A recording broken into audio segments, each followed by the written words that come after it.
একবার এই সহজ পদ্ধতিতে ধোকার ডালনা করা শিখে গেলে নিরামিষের দিনে কিন্তু আর কোনো চিন্তাই থাকবে না। তো আমি কিন্তু এখানে আগে থেকে ছোলার ডাল আর মটরের ডাল ভিজিয়ে রেখেছিলাম, আর সেগুলোকে খুব ভালো করে পেস্ট করে নেব যাতে কোনো ডালের দানা না থাকে।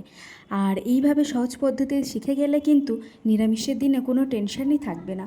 নিরামিষের দিনে রান্না করার জন্য অনেক কিছু রয়েছে, যেমন ডাল, শুক্তো, পনির, তারপরে সোয়াবিন, আরও অনেক কিছুই করে থাকি আমরা। তো এভাবে ধোকার ডালনাও কিন্তু করা যেতেই পারে। এদিকে কড়াই গরম হতে দিয়েছি আর ডালটাকে খুব ভালো করে ফাটিয়ে নেব। তার জন্য এর মধ্যে জিরে গুঁড়ো, লবণ, হলুদ আর 1 চামচ আদা লঙ্কার পেস্ট দিয়ে দেবো। সামান্য একটু জল দিয়ে খুব ভালো করে ফাটিয়ে নেব।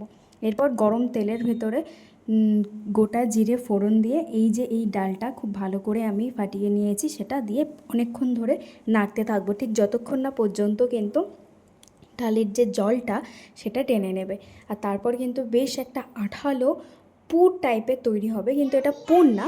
যাই হোক, এটাকে তারপরে একটা থালায় অয়েল ব্রাশ করে নিয়ে এটাকে ঠান্ডা হতে দেব।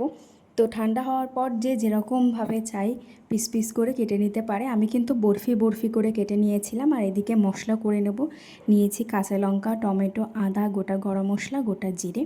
এগুলোকে আমি খুব ভালো করে পেস্টও করে নিলাম।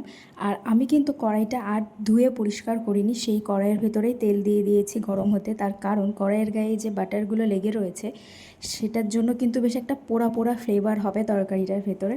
যাই হোক, আমি গোটা গরম মশলা ফোড়ন দিয়ে আমি মশলাটা দিয়ে ভালো করে কষিয়ে নিলাম। আর এখানে আমি একটা জিনিস বলতে ভুলে গেছিলাম, যে আমি কিন্তু 2-4 দানা চিনিও দিয়েছিলাম। আর তারপরে জল দিয়ে লাস্টে কিন্তু বরফি করে কেটে রাখা ডালের পিসগুলো দিয়ে দিলাম। আর এইভাবে যদি ধোকার ডালনা করা হয় তাহলে কিন্তু খেতে জাস্ট অসাধারণ হয় আর সময়ও খুব কম লাগে।